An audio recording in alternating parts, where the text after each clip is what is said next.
Reuters. Fuel distributors and traders in Florida braced for a second supply shock as Hurricane Irma barreled toward the state on the heels of disruptions from Hurricane Harvey in Texas. Irma, described by forecasters as a potentially catastrophic Category 5 hurricane, is forecast to reach southern Florida on Saturday, prompting Governor Rick Scott to declare a state of emergency. Florida does not have any refineries, and its more than 20 million residents rely on refined products delivered by tanker and barge at its ports, while locals stocked up on bottled water and plywood. Fuel distributors scrambled to fill up on gasoline and diesel supplies before rough seas forced port closures. "We are also working with Homeland Security to get ships in before the hurricane," said Ned Bowman, executive director at the Florida Petroleum Marketers and Convenience Store Association, which represents 98% of fuel sold in Florida. Bowman added that the window is closing fast. The threat of Irma looms after Hurricane Harvey killed more than 60 people, dumped over 50 inches 127 centimeters of rain, and damaged 203,000 homes. About a quarter of U.S. refining capacity was offline as Harvey hammered Louisiana and Texas for several days, shutting key infrastructure in the heart of the U.S. oil and natural gas industry.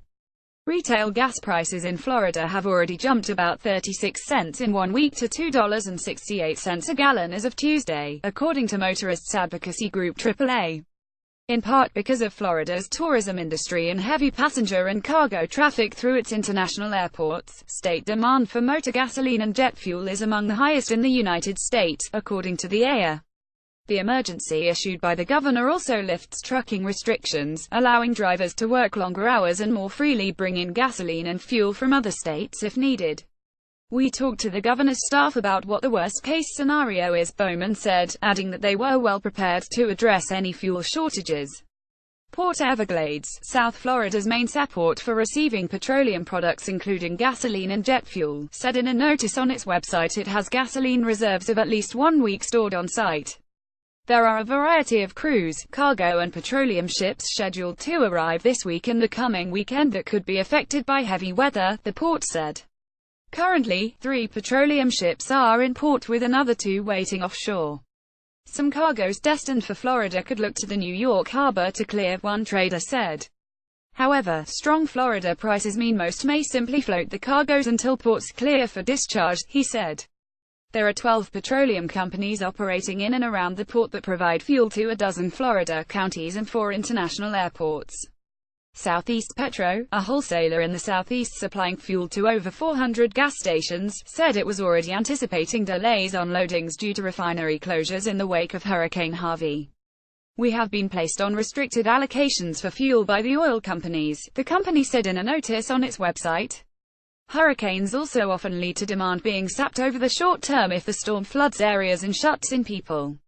Around Florida, southeastern states including South Carolina, Alabama and Georgia have already seen prices at the pump soar amid tighter supplies.